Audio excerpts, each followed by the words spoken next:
Bayangkan, rumah peninggalan orang tuamu dijual tanpa sepengetahuanmu, lalu suamimu menceraikanmu dan pergi membawa 5 miliar rupiah. Tapi tunggu dulu, ternyata, dari awal semua sudah dalam kendalimu. Sahabat semuanya, sebelum kita memulai cerita ini, tuliskan dulu di kolom komentar, dari kota mana kalian menonton. Semoga yang like dan yang menonton video ini sampai habis masuk surga, serta mendapatkan rezeki berlimpah, dunia akhirat. Amin amin ya robbal alamin. Sore itu langit mendung. Jendela ruang sidang terasa terlalu besar untuk ruangan sekecil ini. Suara hujan belum turun, tapi ketegangan di dalam dada sudah lebih dulu jatuh deras. Di depanku, Damar duduk tanpa ekspresi, mengenakan kemeja putih yang bahkan tidak disetrika rapi. Tatapannya tidak menoleh ke arahku sama sekali, seperti aku cuma orang asing yang tak lagi punya nama. Sementara tanganku menggenggam pena yang terasa seperti besi dingin, gemetar itu tak bisa kusembunyikan. Gugatan cerai sudah dibacakan, semua berkas telah lengkap. Aku hanya perlu menandatangani satu dokumen terakhir. Satu tarikan tinta yang memutus 7 tahun pernikahan. Tapi yang tak Damar tahu, ini bukan akhirku. Ini hanya bagian dari rencana panjang yang telah kususun pelan-pelan. Dalam diam, kami persilakan Bu Nadia untuk menandatangani di bagian yang telah ditentukan, ucap hakim singkat. Kepalaku mengangguk kecil, dan dalam hati aku menarik napas yang dalam. Tanganku bergerak pelan ke arah kertas itu. Damar tak melihat ke arahku. Dia sibuk dengan ponselnya. Entah sedang membaca pesan dari siapa. Mungkin dari perempuan itu. Mungkin dari pembeli rumahku. Atau mungkin dari siapapun yang dia pikir bisa menemaninya membangun hidup baru. Dengan uang hasil menjual rumahku diam-diam. Rumah itu. Aku masih ingat betul aroma kayu jati di ruang tengah. Rak buku milik almarhum ayahku yang dia banggakan. Kamar ibuku yang selalu harum dengan bunga melati. Semua itu lenyap begitu saja karena Damar merasa berhak atas sesuatu yang tidak pernah menjadi miliknya. 3 minggu lalu aku tahu semuanya. Aku pulang dari kantor dan menemukan surat pemberitahuan dari notaris asing yang tak ku kenal. Surat itu memberitahukan perpindahan hak milik atas rumah yang bahkan tak pernah kutawarkan ke siapapun. Awalnya aku pikir ini hanya salah kirim. Tapi saat aku mengecek ke BPN, data rumah itu sudah berpindah tangan. Bukan ke Damar, tapi ke nama yang bahkan belum pernah ku dengar. Kepalaku sempat pusing. Aku duduk diam di kamar berjam-jam, memegang surat itu seperti memegang sisa-sisa kehormatan yang dihancurkan oleh orang yang kupilih sendiri jadi imamku. Tapi malam itu, aku tidak menangis. Hatiku memang remuk, tapi aku tahu aku tidak bisa pecah. Tidak kali ini. Karena satu hal, rumah itu, atas namaku. Itu yang Damar tidak tahu. Dan aku pun diam-diam bergerak. Hari-hari berikutnya ku jalani dengan ketenangan yang dibuat-buat. Aku tetap membuatkan Damar kopi setiap pagi, tetap mengucapkan, hati-hati, saat dia pamit kerja, tetap membiarkan dia percaya bahwa aku tidak tahu apa-apa. Padahal, sejak saat itu, aku mulai menyusun bukti. Kuambil dokumen asli, surat warisan dari orang tuaku, dan akta jual beli pertama yang tertulis jelas namaku sebagai pemilik sah. Aku bahkan merekam percakapan kami diam-diam. Saat dia mulai bicara soal uang, soal masa depan, soal keinginan membeli villa. Semuanya tanpa menyebut rumah itu. Dan saat akhirnya gugatan cerai dilayangkan ke pengadilan, aku sudah siap. Tapi hari ini tetap terasa berat. Menandatangani surat cerai, meski penuh strategi, tetap seperti menusuk diri sendiri. Aku tak tahu harus menangis atau tidak saat melihat tanda tanganku sendiri di atas kertas itu. Tapi yang jelas, saat ku genggam pena dan mulai menulis namaku di bawahnya, satu hal yang kuucapkan dalam hati. Allah, cukupkan aku. Jangan biarkan aku jatuh saat aku sedang bangkit. Selesai. Sudah ku tanda tangani. Dan saat kertas itu ditarik kembali oleh Panitera, Damar baru menoleh. Senyum kecil muncul di sudut bibirnya. Bukan senyum lega, tapi senyum kemenangan. Dan itu yang membuatku ingin tertawa. Karena dia terlalu cepat merasa menang. Dia berdiri, mengambil mapnya, dan keluar dari ruang sidang tanpa menoleh. Tak satu pun kata keluar dari mulutnya. Tak ada maaf. Tak ada terima kasih. Tapi itu baik. Karena aku pun tidak butuh semua itu. Aku tidak butuh permintaan maaf dari orang yang bahkan tidak menyesal. Aku berjalan pelan keluar dari ruang sidang. Rina sudah menungguku di luar. Dia menggenggam tanganku erat. "Kamu yakin, Nat?" bisiknya. Aku mengangguk. Pelan tapi mantap. Aku lebih dari yakin. Dia baru saja menggali lubangnya sendiri. Di dalam mobil, aku membuka berkas yang telah kuserahkan ke pengacara minggu lalu. Semua bukti transfer ke rekening asing, tanda tangan palsu, hingga perjanjian rahasia antara Damar dan pembeli rumah, lengkap. Dan satu hal yang tak bisa dia ubah. Status rumah itu tidak pernah sah berpindah tangan. Karena aku telah menyertakan surat pelimpahan aset ke yayasan almarhum orang tuaku seminggu sebelum transaksi itu terjadi. Transaksi Damar?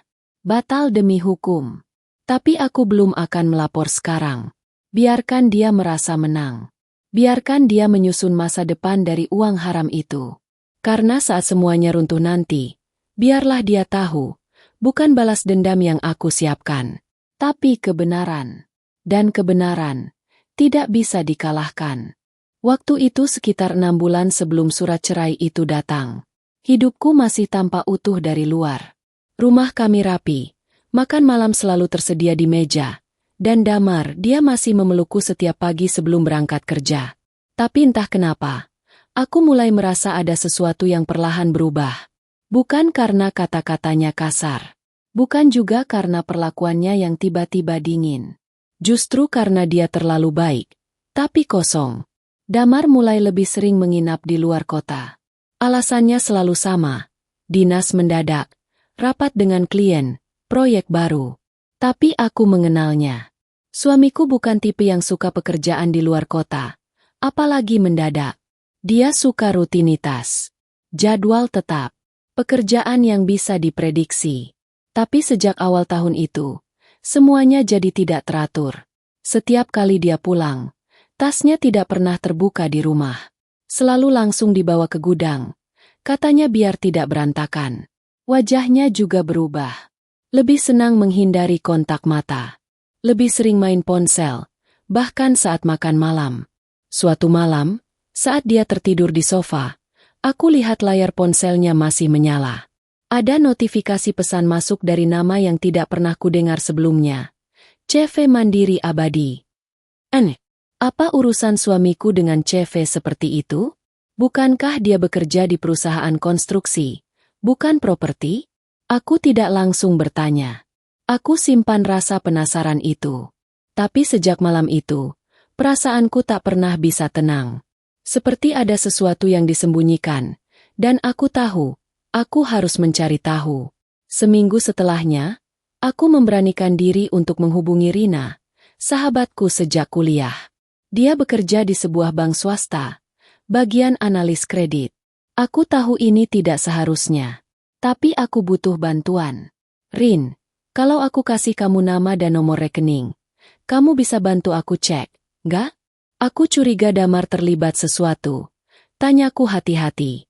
Rina sempat terdiam di seberang telepon. Nat, kamu tahu ini rawan, kan? Aku tahu. Tapi ini penting. Tolong ya. Kalau kamu memang anggap aku sahabat. Sore itu aku kirimkan data yang sempat aku salin dari email Damar saat dia lupa logout. 1 nomor rekening dengan nama penerima yang tidak aku kenali. 2 hari kemudian, Rina mengabariku. Aku nggak bisa kasih data detail. Tapi yang jelas, ada uang masuk dalam jumlah besar ke rekening Damar dari nama yang sama dengan perusahaan itu. Dan, uang itu nggak pernah masuk ke rekening gabungan kalian. Dadaku sesak.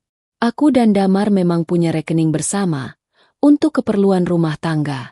Tapi dia juga punya rekening pribadi, yang selama ini aku pikir hanya untuk gaji bulanannya. Nyatanya, ada uang besar masuk, dan aku tidak tahu dari mana, untuk apa, dan kenapa disembunyikan. Aku mulai mengumpulkan serpihan-serpihan kebohongan yang selama ini kutepis dengan pikiran positif. Termasuk ketika beberapa tetangga bilang rumah kami sering terlihat dibersihkan oleh orang asing saat aku kerja. Padahal aku tak pernah menyewa jasa pembersih manapun. Dan saat kutanya ke Damar, Dia bilang cuma tukang kebun lewat. Tapi sejak kapan tukang kebun masuk sampai ruang tengah? Rasa curiga berubah jadi kegelisahan yang menggerogoti tiap malam. Aku tidur dengan lampu menyala. Bukan karena takut gelap, tapi karena pikiranku tidak pernah berhenti menyusun kemungkinan-kemungkinan buruk.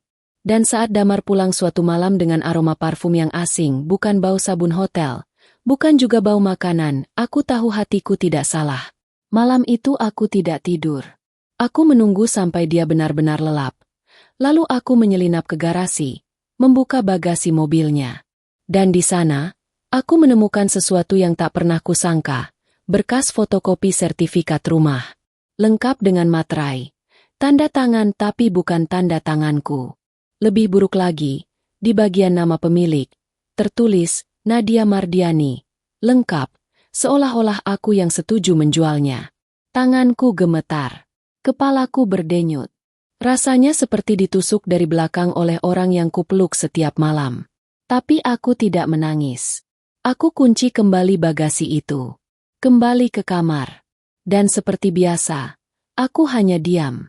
Beberapa hari kemudian, saat Damar pamit ke Bandung untuk meeting proyek luar kota, aku tahu itu kesempatan terbaik. Aku mengambil waktu cuti dari kantor.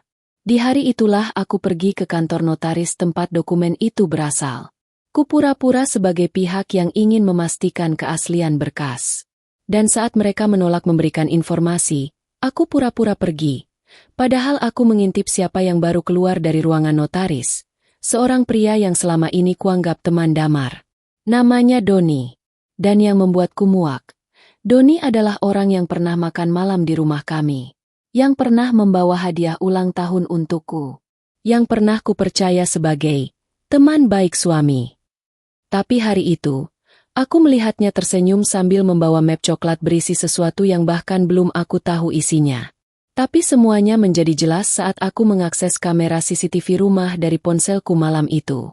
Kamera kecil yang pernah kupasang di sudut rak buku dan nyaris tidak terlihat. Dan yang kulihat, membuat jantungku serasa jatuh ke lantai. Seseorang masuk ke rumah, membuka pintu dengan santai. Tidak mencuri, tidak terburu-buru. Tapi berjalan seolah-olah dia pemiliknya. Dan orang itu bukan Damar. Bukan Doni. Tapi seorang pria asing, yang kupastikan bukan keluarga kami. Hari itu, aku sadar, semua ini bukan lagi soal suami selingkuh. Bukan lagi soal rumah tangga rusak. Ini sudah masuk ke ranah penipuan, pengkhianatan, dan lebih dari itu, perampasan hak. Aku duduk lama di ruang tengah. Lampu sengaja tidak kunyalakan. Dalam gelap, aku mengulang semua yang terjadi selama bulan-bulan terakhir. Kata-kata manis Damar. Tatapan kosongnya. Uang yang masuk diam-diam. Nama asing yang tiba-tiba muncul. Dan rumah yang perlahan bukan lagi rumah. Tapi aku tahu, aku belum kalah. Belum. Karena aku tidak akan diam. Bukan untuk membalas. Tapi untuk melindungi apa yang seharusnya tidak pernah disentuh. Hari itu aku datang sendiri ke kantor jasa ahli forensik dokumen. Tanganku berkeringat dingin saat menyerahkan salinan fotokopi surat jual beli rumah kepada petugas di meja depan. Mereka menyambut dengan ramah, seolah-olah aku hanya klien biasa. Padahal di dalam hatiku, semua ini seperti berdiri di pinggir jurang, tinggal menunggu satu tiupan angin untuk jatuh. Saya mau tahu tanda tangan ini, asli atau bukan, ucapku pelan, mencoba menyembunyikan goyah di suara. Petugas itu mengangguk. Bisa, tapi perlu waktu 2-3 hari ya, Bu. Akan kami bandingkan dengan sampel tanda tangan Ibu di dokumen resmi. Aku mengangguk, sambil menyerahkan beberapa lembar dokumen, KTP, surat warisan, bahkan buku tabungan, semua yang bisa membuktikan siapa aku sebenarnya. Siapa pemilik sah rumah itu? Bukan Damar. Bukan siapapun selain aku. Begitu keluar dari kantor itu, aku duduk lama di mobil. Tak langsung menyalakan mesin. Aku hanya menatap ke depan. Jalanan tampak biasa. Orang lalu lalang. Tapi di dalam diriku, ada perang besar yang tak bisa dilihat siapapun. Damar tidak hanya membohongiku. Dia berusaha menghapus identitasku. menyamar menjadi aku, dan menjual sesuatu yang tidak pernah jadi miliknya. Itu bukan cuma pengkhianatan. Itu penistaan harga diri. Selama 7 tahun aku jadi istri yang patuh. Tidak pernah sekalipun menyentuh uang di luar jatah rumah tangga. Selalu percaya pada keterbukaan. Tapi ternyata, kepercayaan itu yang dipakai untuk menusukku dari belakang. 3 hari kemudian, hasilnya keluar. Laporan itu hanya setebal 5 halaman. Tapi beratnya seperti beban bertonton di dadaku. Berdasarkan hasil analisis karakter tulisan, tekanan tinta, serta bentuk tanda tangan, kami menyimpulkan bahwa tanda tangan pada dokumen transaksi ini bukan milik subjek yang sah, melainkan hasil peniruan. Kemungkinan besar dipalsukan dengan metode latihan tangan. Tanganku gemetar memegang kertas itu. Seperti menatap wajah Damar yang penuh kebohongan, tapi tak bisa kusentuh. Aku menangis pelan, bukan karena sedih. Tapi karena akhirnya semua teka-teki mulai menyatu. Dan setiap kepingannya mengarah pada satu fakta. Dia memalsukan aku. Aku tidak bisa diam. Aku tahu diamku selama ini memberi dia ruang untuk berpikir dia bisa lolos. Tapi hari itu, aku bergerak. Aku menghubungi seorang pengacara properti yang pernah jadi narasumber di seminar kantor beberapa waktu lalu. Namanya Bu Siska, perempuan tegas, lugas, dan tidak mudah digoyahkan. Kami bertemu di sebuah kafe yang cukup sepi. Aku membawa semua dokumen, termasuk rekaman video dari CCTV, hasil forensik tanda tangan, dan surat resmi notaris yang mencurigakan. Dia membaca semuanya tanpa komentar. Lalu menatapku lama. Bu Nadia, katanya tenang. Ini bukan kasus sederhana. Tapi satu hal jelas. Anda bisa menjerat suami Anda secara hukum. Ada pelanggaran berat di sini. Bukan hanya pemalsuan tanda tangan, tapi juga penggelapan hak waris dan penipuan transaksi.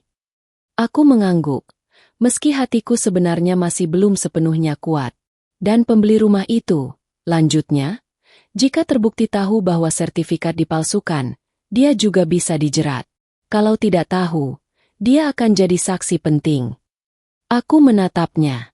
Tapi saya tidak mau mempermalukan siapapun. Saya cuma mau hak saya kembali. Saya mau dia tahu, dia tidak bisa seenaknya mengambil sesuatu dari saya lalu pergi begitu saja. Dia mengangguk pelan. Kalau begitu, kita siapkan semuanya. Tapi satu hal, Bu, Anda harus siap menghadapi tekanan. Karena setelah ini, Damar pasti akan tahu Anda bergerak. Aku menarik napas dalam-dalam. Biarlah. Dia sudah lebih dulu memilih jalan ini. Aku hanya mengikutinya, tapi dengan caraku sendiri. Hari-hari setelah itu aku habiskan untuk memperkuat posisi.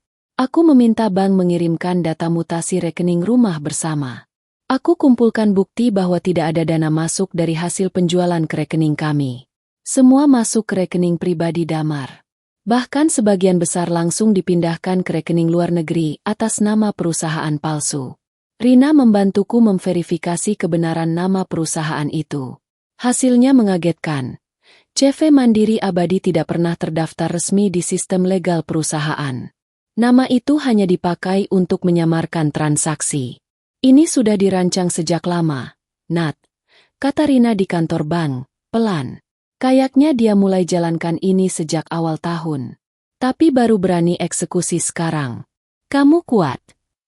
Aku tersenyum kecil, menahan sesak di dada. Kalau aku nggak kuat, aku nggak akan duduk di sini sekarang. Sore itu, aku duduk sendirian di ruang tengah rumah. Rumah yang sebentar lagi mungkin akan hilang secara hukum kalau aku tidak bertindak cepat. Tapi lebih dari itu, ini bukan lagi soal bangunan. Ini soal keberadaanku, tanda tanganku, namaku, warisan orang tuaku. Semua dipermainkan oleh orang yang dulu bersumpah akan menjagaku. Dan saat pikiranku hampir runtuh, aku hanya bisa menengadah dalam diam. Allah, aku nggak minta semua ini terjadi. Tapi kalau memang jalan ini harus kulewati, jangan biarkan aku berjalan sendiri. Aku tidak tahu apa yang akan terjadi. Tapi satu hal aku yakin, aku tidak bisa mundur sekarang.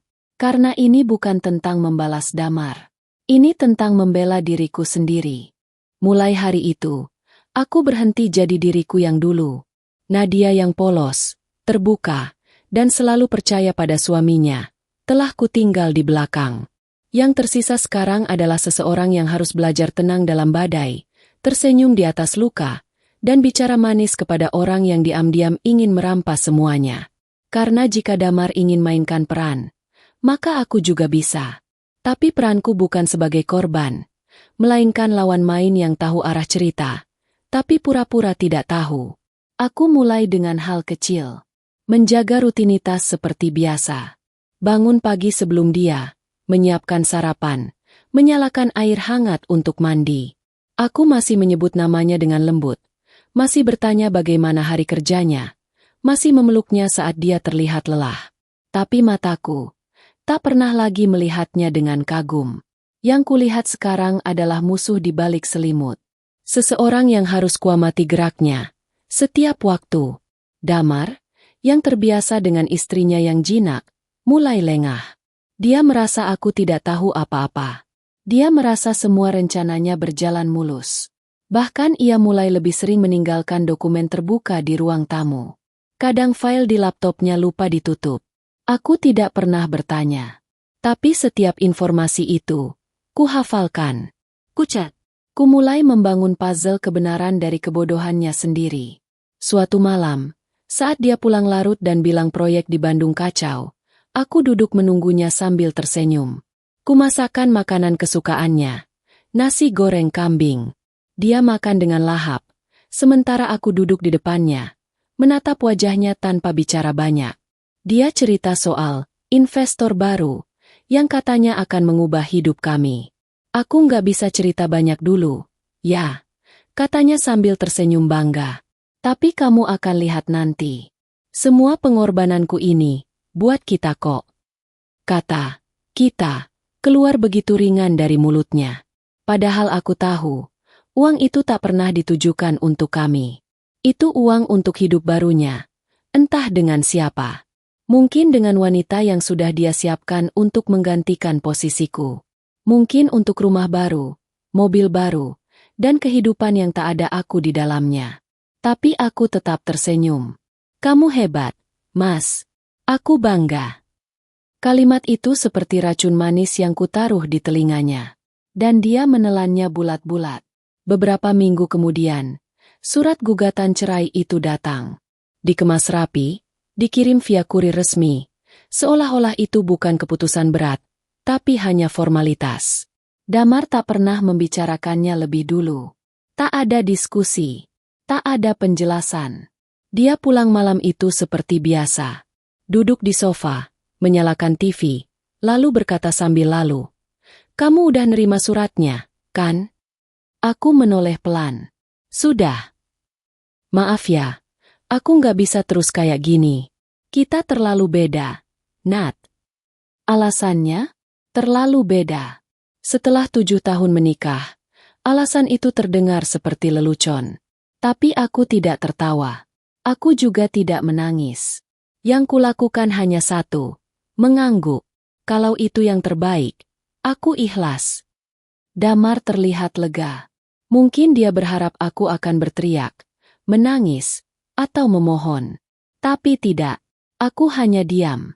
Dan diamku adalah jebakan pertama. 2 hari setelah itu, aku menemui Bu Siska lagi. Kuserahkan bukti baru. Rekaman suara Damar saat bicara dengan seseorang melalui telepon, membahas proses perceraian dan cara aman, agar aku tak bisa menuntut balik. Rekaman itu kudapat dari aplikasi perekam otomatis yang kupasang di ponselnya, yang diam-diam kusambungkan ke laptopku lewat wifi rumah. Dia pikir kamu terlalu lemah untuk melawan, kata Bu Siska sambil membaca transkrip. Tapi ini justru memperkuat posisi kamu. Kita bisa gunakan untuk pasal manipulasi dan niat jahat dalam perceraian. Aku mengangguk, tapi belum saatnya menggugat balik. Aku harus terus bermain sampai akhir. Di rumah, Damar semakin sibuk.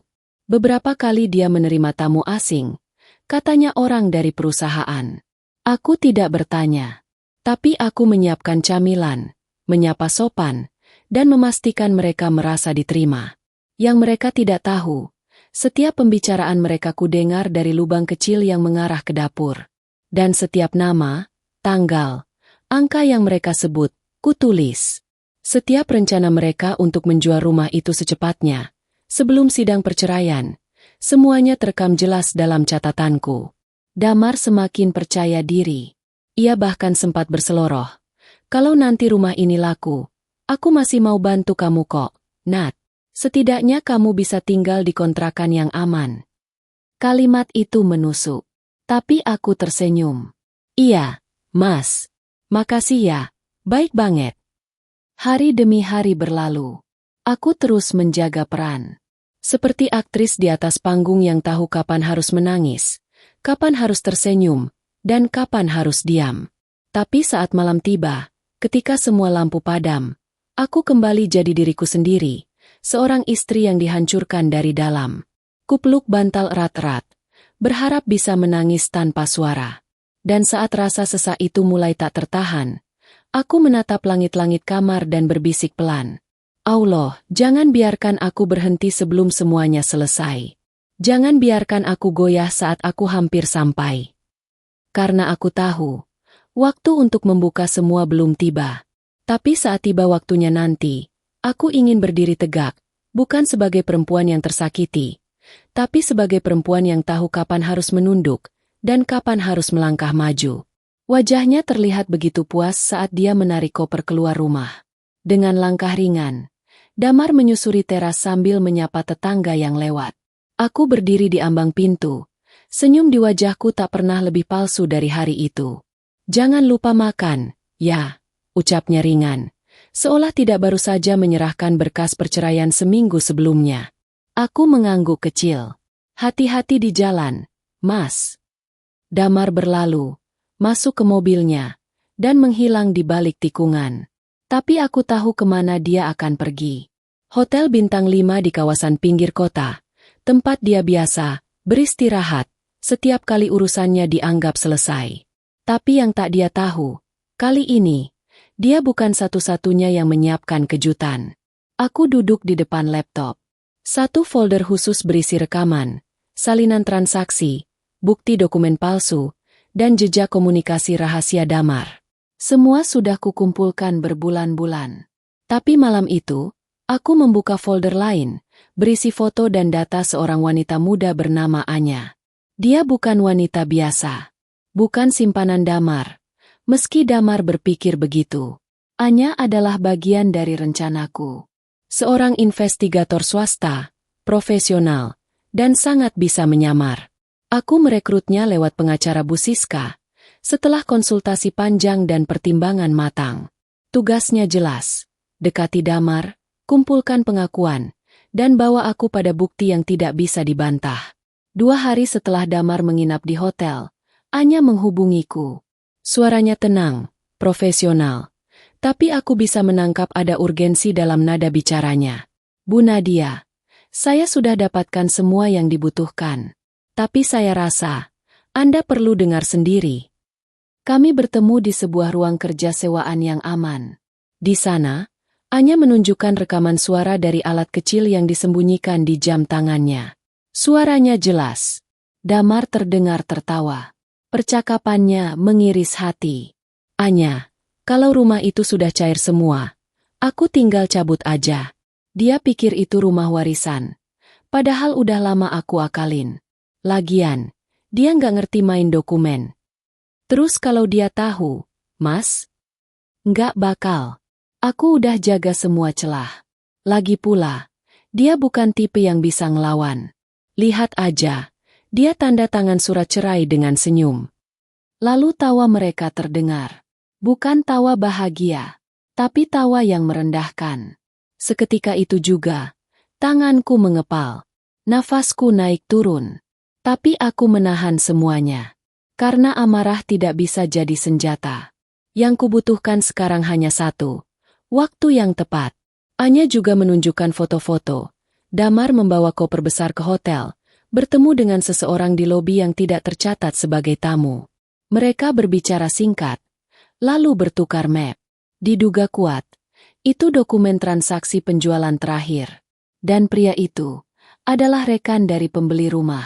Tapi ada satu hal yang membuatku terdiam lebih lama dari biasanya. Damar menggunakan identitas baruku dalam kontrak baru. Tanda tangannya, sekali lagi, adalah hasil tiruan. Tapi kali ini, ia melibatkan nama seorang notaris palsu yang sudah tidak terdaftar. Dia nekat. Ucap Anya. Kalau ini diteruskan, dia bukan cuma bisa dipenjara karena pemalsuan, tapi juga pencucian uang. Aku mengangguk, tapi aku belum mau membawa ini ke pengadilan. Belum sekarang. Aku ingin melihatnya merasa menang. Aku ingin dia merasa semua sudah selesai. Karena hanya di saat itulah, kejatuhannya akan terasa paling menyakitkan. Malam harinya, Damar mengirim pesan. Isinya singkat. Sudah selesai. Terima kasih sudah kerja sama dengan baik. Aku doakan kamu bahagia. Rumah juga sudah beres. Kamu bisa tinggal di tempat yang lebih tenang nanti. Tanganku menggenggam ponsel erat-erat. Pesan itu dingin. Sombong. Tapi aku tidak membalas. Karena aku sedang sibuk menyiapkan laporan akhir ke pengacara. Keesokan paginya, Bu Siska menelpon. Suaranya terdengar puas. Nat, kita bisa jalan sekarang. Rekaman dari Anya cukup kuat untuk tuntutan pidana. Dan satu hal lagi, rumah itu secara hukum belum berpindah tangan secara sah.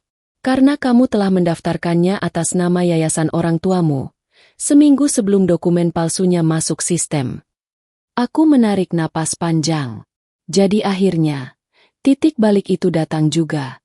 Rumah itu masih milikku. Secara sah, secara hukum, secara moral.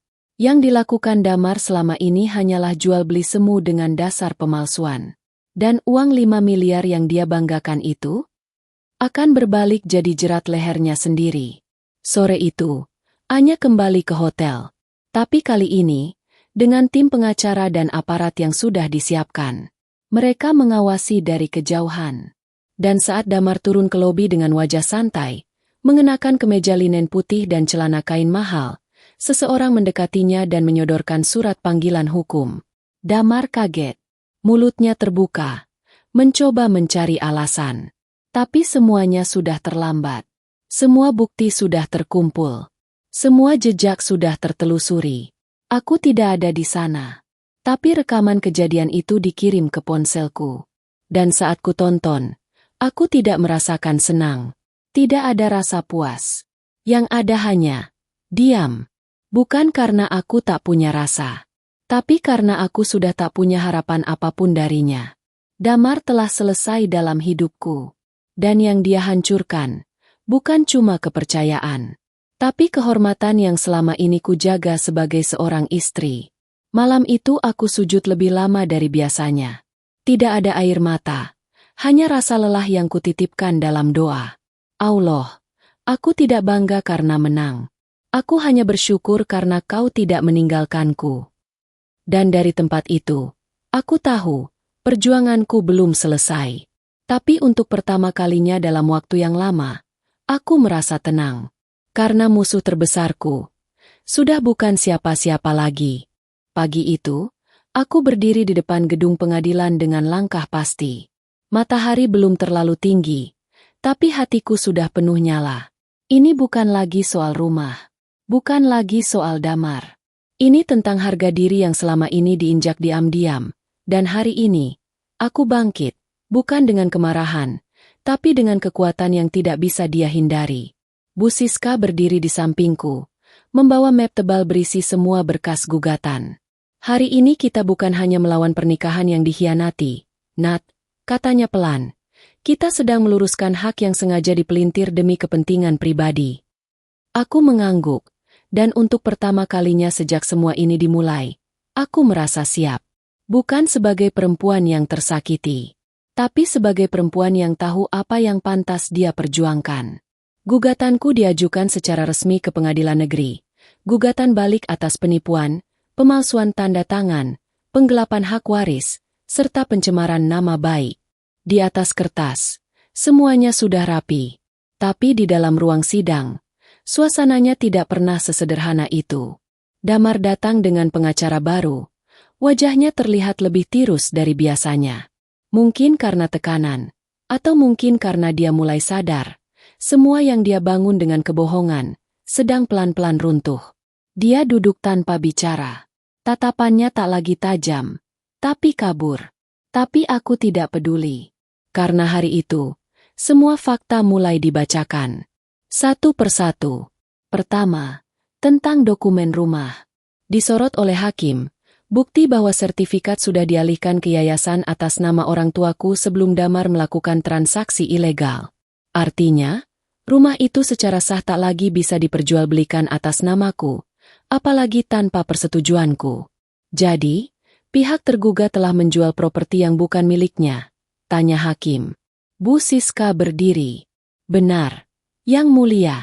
Dan transaksi itu melibatkan tanda tangan palsu yang sudah kami verifikasi melalui forensik dokumen. Hakim mengangguk. Damar tampak gelisah. Tapi belum ada pembelaan berarti dari pihaknya. Karena bukti-bukti terlalu kuat. Lalu masuk pada bagian paling menyakitkan. Pemalsuan tanda tangan. Aku menyerahkan hasil uji forensik, disertai dengan rekaman percakapan Damar dengan Anya, yang secara jelas menyatakan bahwa dia menyamar sebagai aku demi menandatangani dokumen jual-beli. Rekaman ini sah? Tanya hakim. Rekaman dilakukan dengan seizin pengadilan dalam proses investigasi pendahuluan. Jawab Bu Siska tegas. Dan semua data dalam rekaman bisa divalidasi berdasarkan bukti transaksi yang kami miliki. Hakim menyimak serius. Tak satu pun di ruangan bicara. Hening menggantung seperti pisau yang siap jatuh di kepala siapa saja. Sesi selanjutnya adalah pembuktian aliran dana. Rina hadir sebagai saksi. Ia menjelaskan mutasi rekening Damar dengan rinci, termasuk transfer 5 miliar yang dilakukan lewat CV palsu ke rekening atas nama pihak ketiga, lalu diputar kembali ke rekening pribadi Damar. Tidak ada satupun dana yang masuk ke rekening milik penggugat, kata Rina. Seluruh transaksi dilakukan secara sembunyi-sembunyi, dan nominalnya terlalu besar untuk dikatakan transaksi pribadi biasa. Hakim mengangguk lagi. Tangannya mencatat. Dan aku tahu, satu persatu celah Damar mulai tertutup. Tapi bukan hanya itu. Bu Siska kemudian mengangkat satu fakta yang bahkan aku sendiri sempat lupakan. Surat perceraian. Ia menunjukkan bagaimana proses gugatan yang diajukan Damar dilakukan dalam waktu terlalu cepat, tanpa mediasi, dan ada indikasi tekanan terhadap penggugat agar segera menyetujui. Ini bukan perceraian biasa, Yang Mulia, kata Bu Siska. Ini bagian dari skenario besar untuk melepaskan tanggung jawab hukum atas penipuan yang sudah disiapkan dengan sangat rapi. Damar akhirnya bicara. Suaranya pelan, tapi terdengar gugup. Yang Mulia, saya hanya ingin hidup baru. Saya tidak bermaksud menyakiti siapapun. Semua ini terjadi karena tekanan ekonomi. Rumah itu memang dulu milik keluarga istri saya, tapi saya juga tinggal di sana. Saya juga punya hak secara batin. Hakim menatapnya tajam. Tapi hukum tidak bicara soal hak batin. Yang kami lihat adalah hukum kepemilikan, dan saat ini, semua bukti menunjukkan bahwa Anda telah melanggar itu. Damar terdiam. Kepalanya menunduk. Aku tidak bersorak, tidak tersenyum, tidak merasa puas. Yang aku rasakan hanya kelegaan yang sunyi. Seperti seseorang yang akhirnya bisa bernapas setelah terlalu lama tenggelam dalam air. Di luar ruang sidang, aku duduk sendirian sejenak. Bu Siska menyusul beberapa menit kemudian. Duduk di sebelahku tanpa bicara. Kami hanya diam. Hari ini belum putusan, katanya akhirnya. Tapi kamu sudah menang, Nat. Karena kamu berdiri di tempat yang benar, dengan cara yang benar. Aku menatap langit yang mulai berawan. Aku cuma nggak mau ada perempuan lain yang diperlakukan seperti ini, Bu. Dia tersenyum kecil. Dan kamu sudah membuka jalan itu. Malam itu, di rumah, aku membuka jendela lebar-lebar. Angin masuk, membawa aroma tanah basah. Aku menyalakan lilin kecil di atas meja. Bukan untuk romantis, tapi untuk menenangkan hati yang akhirnya bisa tenang. Allah, bisikku pelan. Aku tahu kemenangan ini bukan karena aku kuat, Tapi karena kau cukupkan aku saat aku hampir runtuh. Aku tidak tahu bagaimana hidup Damar setelah ini. Mungkin dia akan bangkit. Mungkin tidak. Tapi itu bukan urusanku lagi. Yang pasti, aku tidak akan biarkan siapapun mengambil sesuatu dari hidupku tanpa aku lawan. 3 minggu setelah sidang pertama, satu persatu topeng itu mulai terlepas. Semua yang dulu Damar banggakan, mobil, rekening gendut, bahkan rumah baru yang sempat dia tunjukkan ke media sosialnya, satu persatu kini tinggal nama. Dan setiap kali satu aset disita, aku tidak merasa puas. Aku hanya merasa adil. Aku tahu dia pernah berkata pada temannya, kalau semua ini lancar, gue bisa hidup enak tanpa harus kerja keras lagi. Kalimat itu direkam oleh Anya, dikirim padaku sebagai bagian dari bukti. Tapi aku lebih sering menontonnya dalam diam, bukan untuk balas dendam, tapi agar aku tak pernah lupa sejauh apa seseorang bisa mengkhianati. Damar membeli rumah baru di daerah elit dekat kawasan resort. Rumah itu berdiri megah dengan pagar hitam tinggi dan desain minimalis. Tapi yang ia tak tahu, proses pembeliannya sudah terekam oleh penyidik sebagai bagian dari aliran dana mencurigakan. Rumah itu dibeli atas nama perusahaan. Tapi perusahaan itu tidak sah. CV Mandiri Abadi tidak pernah terdaftar di Kemenkumham. Dan lebih parahnya, dokumen pembelian mengandung banyak celah, dari tanda tangan palsu, hingga data pemilik yang tumpang tindih. Ketika penyidik datang bersama petugas hukum dan menunjukkan surat penyitaan, Damar tidak bisa berkata apa-apa. Dia hanya berdiri di depan pagar rumah, dengan wajah kosong. Mobil sport putih di garasinya diseret keluar. Barang-barang mewah yang ia beli diam-diam dari uang penjualan rumahku, dibungkus dalam kardus inventaris. Dari kejauhan, semua terlihat mewah. Tapi kenyataannya, semua dibangun di atas kebohongan. Aku tak datang ke lokasi. Bu Siska menasehati agar aku tak terlibat langsung. Tapi aku tahu, berita itu cepat menyebar. Dalam hitungan jam, potret rumah itu tersebar di media lokal sebagai bagian dari kasus penipuan properti. Damar disebut sebagai mantan suami pengusaha yang kini digugat balik karena penjualan aset ilegal. Lucu. Dia bukan pengusaha. Tidak pernah. Tapi karena gaya hidupnya yang glamor dalam beberapa bulan terakhir, orang-orang sempat percaya. Dan kini, mereka tahu siapa dia sebenarnya. Yang tak banyak orang tahu adalah, sejak awal, rumah itu tidak pernah menjadi miliknya. Uang yang ia gunakan untuk membayar adalah hasil dari transaksi yang tidak sah. Bahkan surat lunasnya belum dikeluarkan oleh notaris karena dokumen identitas pembeli diragukan. Artinya, secara hukum, rumah itu belum pernah benar-benar berpindah tangan. Dan saat CV palsunya dibekukan, rumah itu otomatis berada dalam sengketa. Saat pihak pengacara dari pihak pengembang mengetahui hal itu, mereka segera menarik seluruh perjanjian. Rumah dikunci. Damar dilarang masuk kembali. Dalam 1 hari, hidup barunya hancur. Dan semua itu bukan karena aku menjatuhkannya, tapi karena dia menipu terlalu jauh. Beberapa hari kemudian, surat dari bank menyusul. Rekening pribadinya diblokir karena aktivitas mencurigakan. Transaksi besar yang tidak sesuai profil nasabah, plus laporan internal dari pegawai bank yang curiga sejak awal. Dan kamu tahu siapa pegawai itu? Rina. Dia tidak pernah mengatakan langsung padaku. Tapi aku tahu dia diam-diam melaporkan rekening Damar ke bagian fraud investigasi. Dari situlah jalur dana dia mulai ditelusuri. Dan saat uang 5 miliar itu terlacak mengalir ke 3 rekening berbeda, semuanya milik orang bayaran, keadaan berubah cepat. Damar mulai kehabisan ruang. Rumah disita, mobil hilang, rekening dibekukan.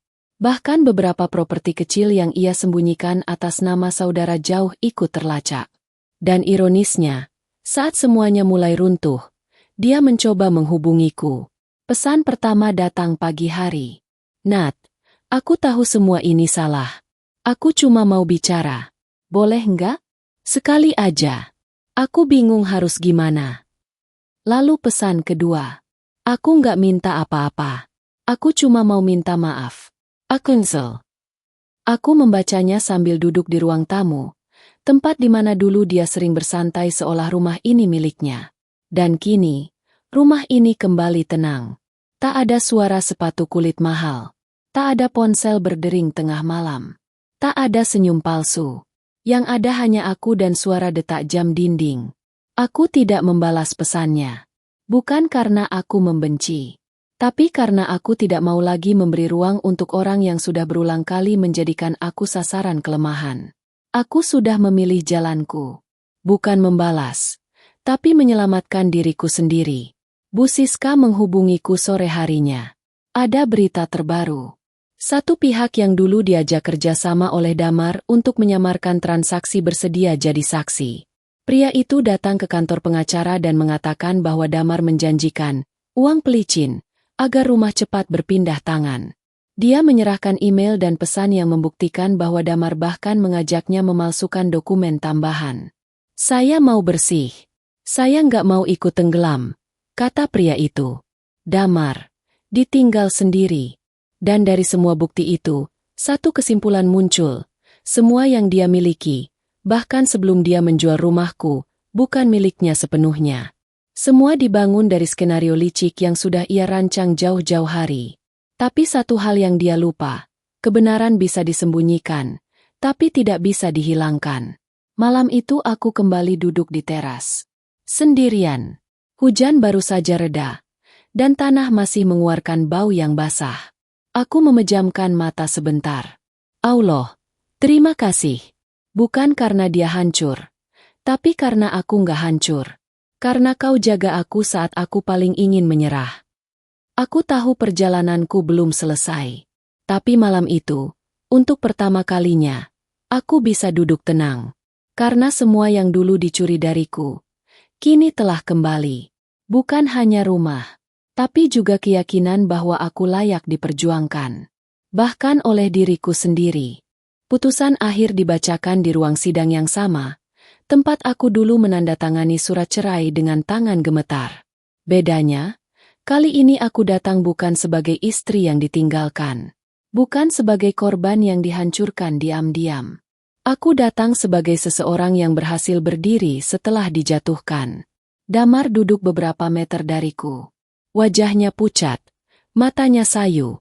Kali ini dia tidak datang dengan gaya angkuh, tidak membawa senyum kemenangan. Bahkan jas yang ia pakai terlihat kusut, seperti hidupnya yang mulai kehilangan arah. Dan ketika hakim menyampaikan putusan bahwa semua transaksi jual beli rumah dinyatakan tidak sah dan batal demi hukum, bahwa seluruh aset yang ia peroleh dari hasil penipuan akan dikembalikan ke pihak sah, dia menunduk. Tidak membantah. Tidak berkata apa-apa. Aku menghela napas pelan. Bukan karena lega, tapi karena akhirnya, titik itu datang juga. Bu Siska menepuk bahuku saat kami keluar dari ruang sidang. Ini bukan akhir perjuanganmu, Nat. Tapi ini awal yang baru.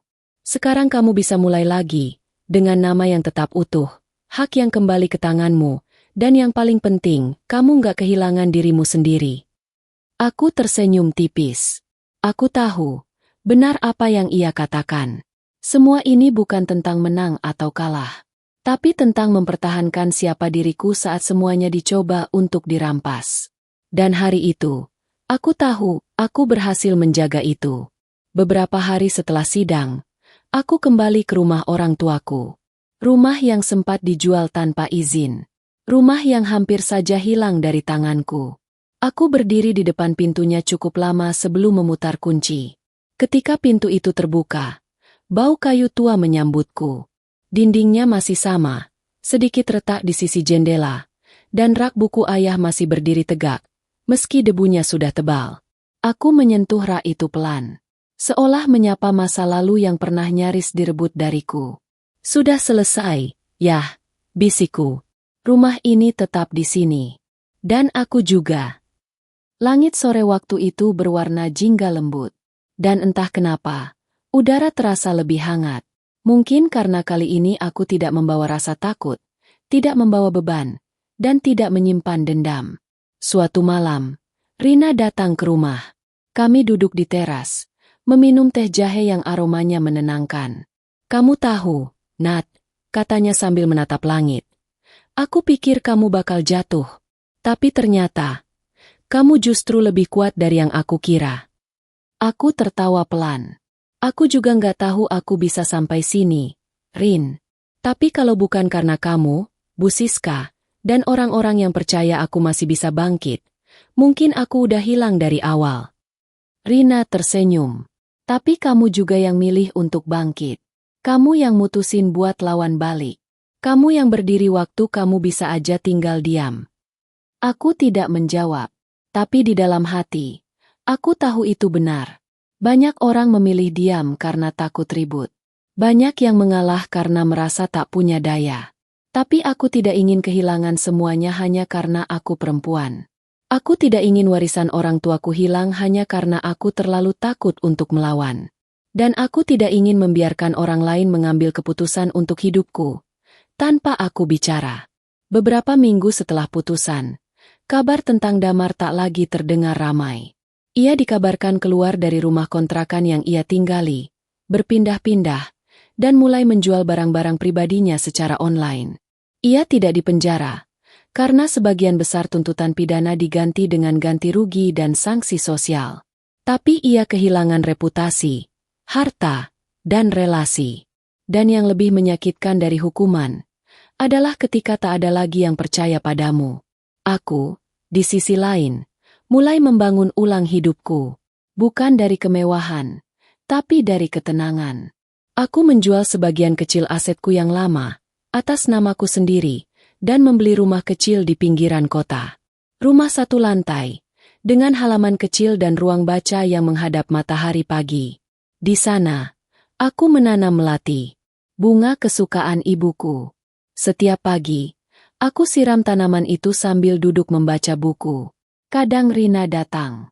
Kadang Bu Siska mampir sebentar. Tapi lebih seringnya, aku sendiri. Dan aku tidak merasa kesepian. Aku merasa utuh. Malam itu, aku duduk di ruang tengah rumah baru. Angin berhembus dari jendela yang kubuka separuh. Aku menyender, memandang langit gelap, dan memejamkan mata sejenak. Allah, aku nggak minta dia dihukum. Aku juga nggak pernah minta semua ini terjadi. Tapi kau tahu hatiku. Kau tahu, aku cuma ingin bisa berdiri tanpa harus diinjak. Tangisku keluar pelan. Bukan karena luka, tapi karena bersyukur. Karena setelah semuanya, aku tidak jadi wanita pahit yang dipenuhi amarah. Aku masih bisa mencintai hidup, masih bisa menghargai diriku sendiri, dan masih bisa percaya bahwa tidak semua yang hancur harus tetap rusak. Aku tidak tahu siapa yang akan datang di masa depan. Aku tidak tahu akan bertemu siapa. Tapi satu hal pasti, aku tidak akan pernah lagi diam jika hakku dicuri. Aku tidak akan pernah lagi berpura-pura buta saat dikhianati. Karena kali ini, aku sudah belajar berdiri. Bukan untuk membalas, tapi untuk melindungi diriku sendiri. Dan untuk semua perempuan di luar sana yang mungkin sedang merasa sendirian, sedang dipaksa diam, sedang dibuat tak punya pilihan. Kamu tidak lemah. Kamu tidak kecil. Kamu hanya belum tahu betapa kuat dirimu saat kamu mulai bicara.